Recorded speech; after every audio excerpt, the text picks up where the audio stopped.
Alors, assalamu alaikum wa rahmatullahi ta'ala wa barakatuh. Bismillah ar-Rahman ar-Rahim. Alors, cette présentation est la suite de la présentation Data Grid View partie 1. Alors, celle-ci, c'est Data Grid View partie 2. Alors, puisqu'on va intégrer les drop-down lists dans notre des drop-down lists qui vont être ressourcés par un data source, on doit très bien assimiler le principe de fonctionnement des drop-down lists. Alors un drop-down list, il peut nous afficher des valeurs qui vont être visibles par l'utilisateur et des valeurs qui vont être cachées pour être utilisées pour la programmation.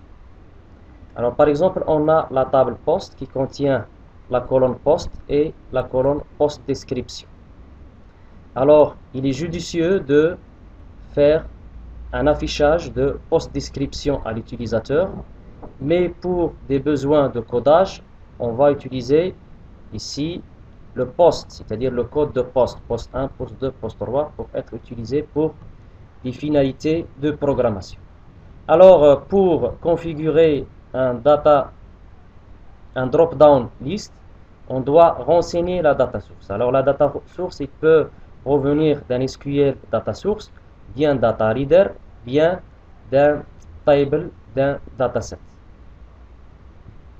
Alors, les deux champs qu'on doit renseigner, c'est le data text field. Donc, dans cette propriété, on doit spécifier quel champ va être visible à l'utilisateur. C'est data text field. Alors, dans notre cas, data text field, ça sera égal post description. Et pour les informations cachées, ils vont être stockées dans la collection des values. Donc, on doit renseigner la propriété data value field qui va prendre post. Exemple. Voilà cet exemple. On a ici, on affiche les descriptions des postes et on a sur la partie value le code de poste. Regardez. Donc on récupère les deux. Alors si je vais vous montrer rapidement la méthode de remplir un drop-down list par le SQL Data Source, c'est-à-dire par l'assistant, et un drop-down list par le code. Alors on commence par celui-là. Donc on va voir le code, comment on remplit le premier drop-down list. Voilà la méthode qui permet de remplir le drop-down list à partir d'un data reader. Donc ça, vous le connaissez, on crée une commande, puis on crée un data reader. Alors ce que vous devez faire attention, c'est le data source va être lié à notre data SQL data reader, et le data text field, ça sera post description, ce que l'utilisateur va voir. Data value field, c'est le post. Et puis ne pas oublier le drop down list data band, ça c'est pour faire un lien effectif aux données. Et puis on ferme la connexion. Alors pour la deuxième, drop-down list 2, il va être renseigné programmé par l'assistant. Donc, on doit faire appel à notre objet SQL Data Source. On configure notre SQL Data Source.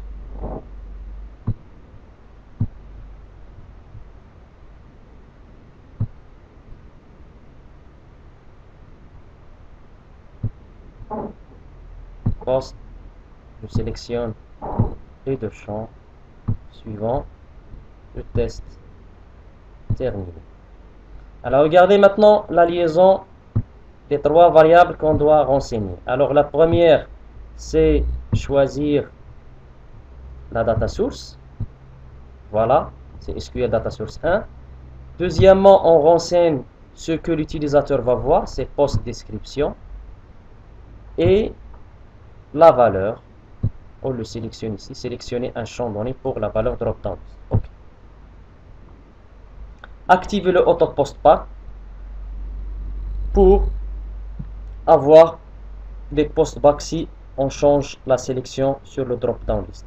Alors maintenant, on va voir comment récupérer les valeurs text et value.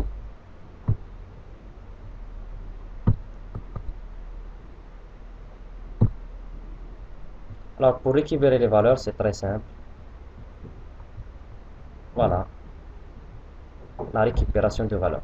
Alors le texte, vous allez le retrouver dans Select Item. Et pour les values, vous allez les trouver dans Selected Value. Voilà, maintenant on passe. Donc ça, il doit être assimilé parce que ça, il va être intégré dans notre grid view.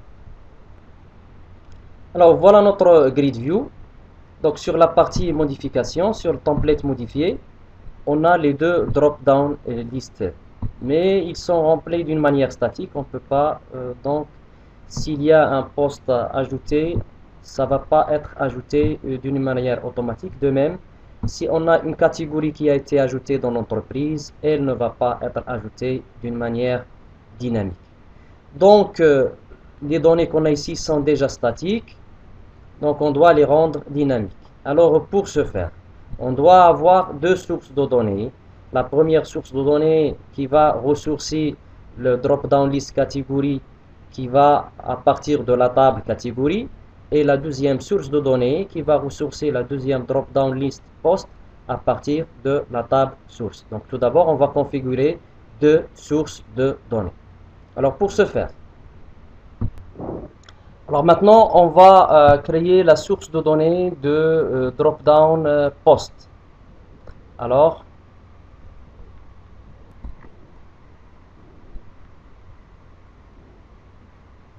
on va glisser un SQL Data Source. Faites attention qu'il soit dans la balise div. Alors je la configure.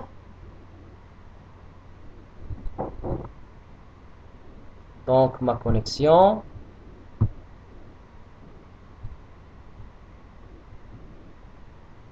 Suivant. On choisit la table post. Sélectionne. Test. Terminé. Voilà ma data source. Voilà, elle est là. Je dois la renommer id SQL data source.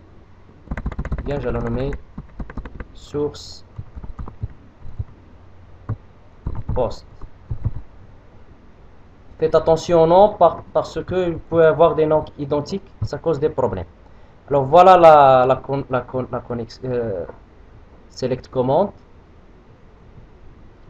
Alors cette source, data source, il va être la source de notre drop down list. C'est-à-dire il va être la source de drop down list.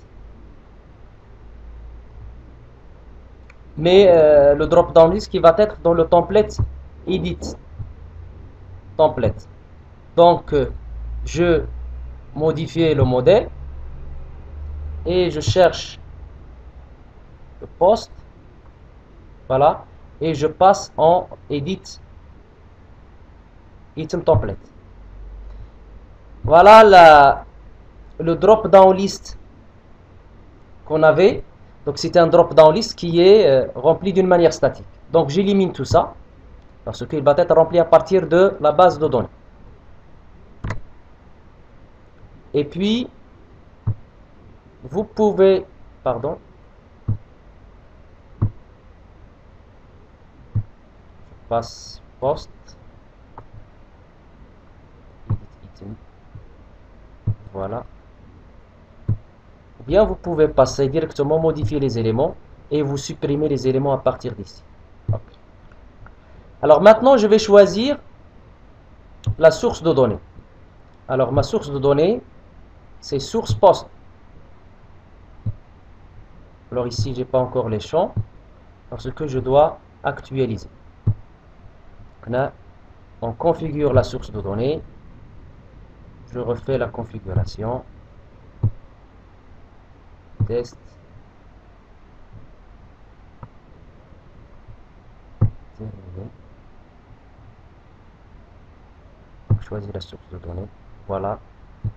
Alors, qu'est-ce que je veux afficher? C'est le post description. Et pour value, je vais avoir le post. Ok. Donc, qu'est-ce qu'il me reste là? Binding, c'est-à-dire que post qui appartient à la collection value, c'est lui qui va être lié à la colonne post de la table employé. Donc, c'est selected value, c'est la valeur sélectionnée, il va être lié au poste de la table employé. Voilà, on a terminé. Alors, tout ça, ce qu'on avait fait, il est là. Il a généré d'une manière automatique par le code.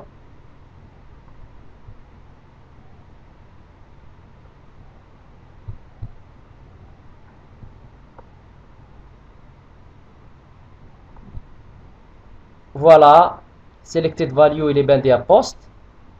Data source ID, c'est source post. Data text field, c'est post description. Et data value field, c'est post. On exécute. Donc voilà, en mode modification, la template, item template. Voilà les descriptions de post. Et en value, c'est le post. Maintenant, je vais choisir post vente, mettre à jour. C'est le post 3. Donc il a lié le post 3, c'est le value de post 3. Alors on modifie encore. Et ici c'est post achat. Ça sera quoi? Si je modifie, c'est post 4. Vous voyez? Et post 1 ici, c'est le premier post. Vous allez voir. Voilà, le binding, il est positionné sur post fabrication. C'est le premier post. Il est lié à la post, au post 1. Voilà, c'est très bien. De même, on va faire pour la catégorie. Donc, je vous laisse le soin de faire la partie catégorie. Et de même, la même chose, vous allez faire pour les drop-down lists qui sont en bas pour l'ajout. C'est-à-dire qui se trouvent sur le footer row. C'est le même travail. Seulement refaire le travail qu'on a fait ici pour les autres. Alors maintenant, on va voir une autre chose, c'est que on va modifier la conception de notre base de données. Donc, je vais vous montrer la base de données et le travail qu'on va faire après.